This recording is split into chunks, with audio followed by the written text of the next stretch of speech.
Friends, will you pray with me? And as you are so familiar and feel so comfortable, I invite you to join in the second time through.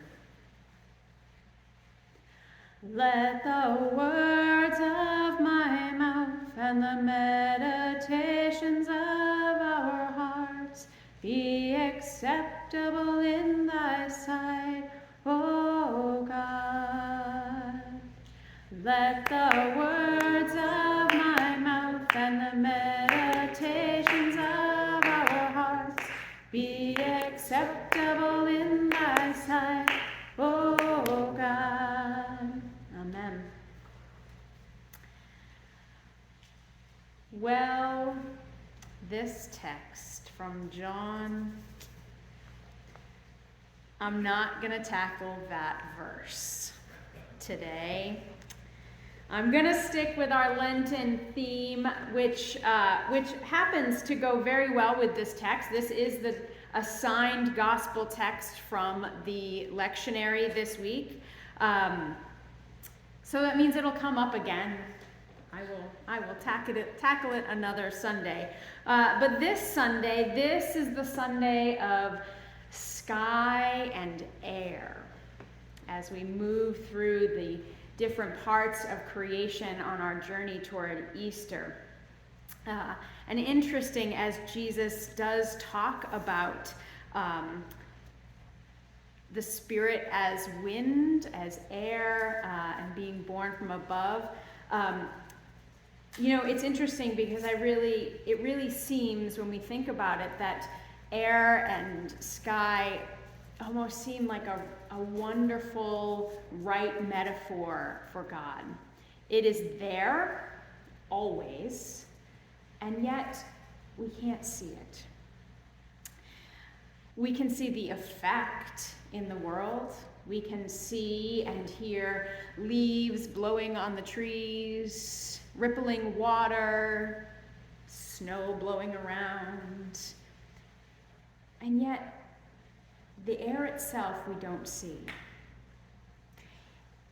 It can be still and silent, or roaring so loudly that we can't seem to hear our own thoughts.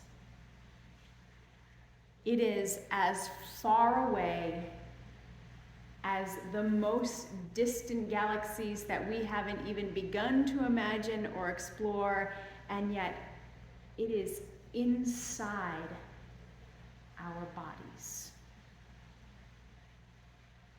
Air. We begin creation in the Bible with wind and air. In each of the two creation stories, it is a focal point. In Genesis 1, the wind, the Spirit, Ruach, moves over the waters of creation to begin stirring the world into being. And then in Genesis 2, God breathes into the creation, the human creation that has been formed out of the dust and clay, to breathe Spirit into us.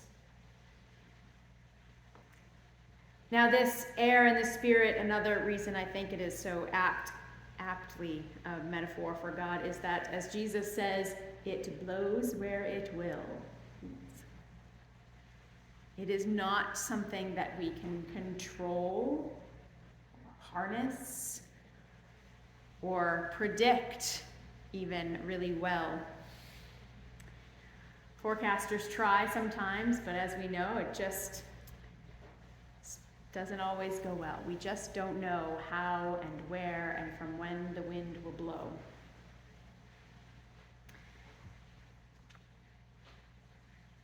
It is interesting to me, just connecting. Last week we talked about soil and land, and in thinking about our sky and our air and what we breathe and our atmosphere, I was thinking about one of our concerns that we hear so much of these days, which is carbon.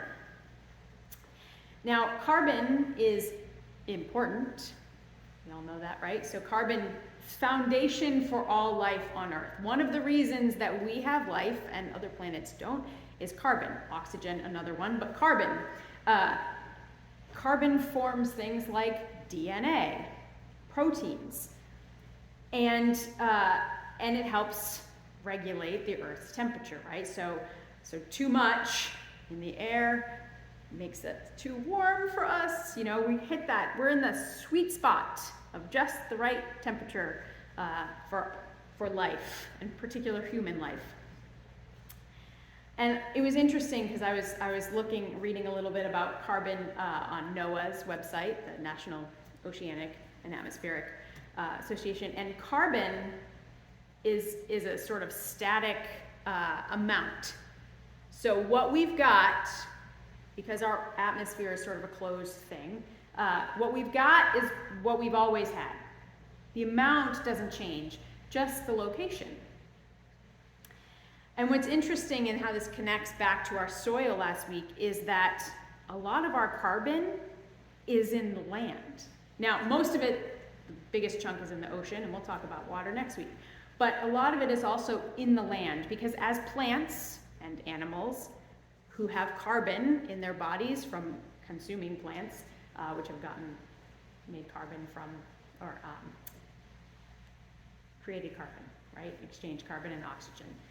When they fall to the ground, decompose, that carbon goes back into the soil. So when we dig up the soil, we are releasing carbon. But there are actually, I don't know if any of you have heard this, there are carbon farmers who are working to do a style of agriculture which actually brings carbon out of the atmosphere and puts it back into the earth and the soil. And that exchange. But I thought that was an interesting connection between our sermon and focus last week of the earth and soil and this week, that there is this, just like we have a water cycle, there's also a carbon cycle and this exchange. And I also was thinking about this idea of the air we breathe. Of course, this is the quality of the air we breathe is certainly an issue of justice. We are lucky to live in a place where the air that we breathe is fairly clean and pure. But that is not the case for all people. There are plenty of places where highways and trucking routes go right through neighborhoods, where children in particular have much higher rates of asthma and respiratory issues. And unfortunately, because the wind blows where it will, what happens in one area is not necessarily contained to that area. And those pollutants and those contaminants can float from one place around the world. And I was reminded of this when I was going through some photos this past week, and I had some pictures of our sun in this area sort of with this weird hazy glow from wildfires that were nowhere near us in New Hampshire. And yet the smoke and the carbon from those fires had moved through the air and were affecting us here in the East. And just something to consider as we breathe in this air.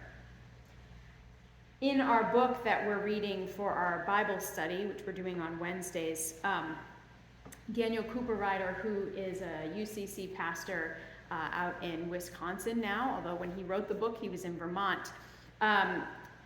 He breaks his book into four elements, the four earth elements, so fire, water, earth, and air. And in his introduction to the chapter on air, he says this. He says, as we all breathe in and breathe out, air connects us with all of life, both currently as well as with all the life that has preceded us and all the life that will come after us on this planet. which I just think is such a fascinating idea, that as we breathe in and breathe out, we are breathing in the same particles of air as the ancestors whose stories we listen to each Sunday in the Bible, as the ancestors before them even, as the creatures who existed on this planet before humans existed, and we are expelling air that our descendants will breathe after us. I was thinking that as we're sitting here in the sanctuary this morning, actually, just thinking of the rich history of this place and thinking that we are breathing the same air that those who have sat in the pews before us have breathed. We're breathing in their songs and their prayers. This is a meeting house, right? So discussions that have happened over generations. And we are exchanging breath then that will also be breathed in by those who come after us, who will breathe in the air of our songs and our prayers. And so I wanted to take a few moments this morning to join in with many faith traditions, to focus on breathing. And just take a few moments to breathe, to focus on inhaling and exhaling, considering the air that we are taking in, the generations of faithful before us and after us, the miracle that the air on this planet is the perfect mixture to sustain life, and the presence of God, the Spirit, in that air that we are breathing in and out. So let us take 3 minutes. And I know for some of you, 3 minutes of silence and breathing might make you a little uncomfortable. That's okay. Sit with the discomfort and just listen to your breathing. And as many traditions say, if your thoughts float somewhere else, that's fine. You can notice them and then come back to breathe in and breathe out. Let us breathe together.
our breath this morning, may the Spirit of God that is present with us in this space on this day fill our lungs, fill our lives, and allow us to go and breathe Spirit on others. Amen.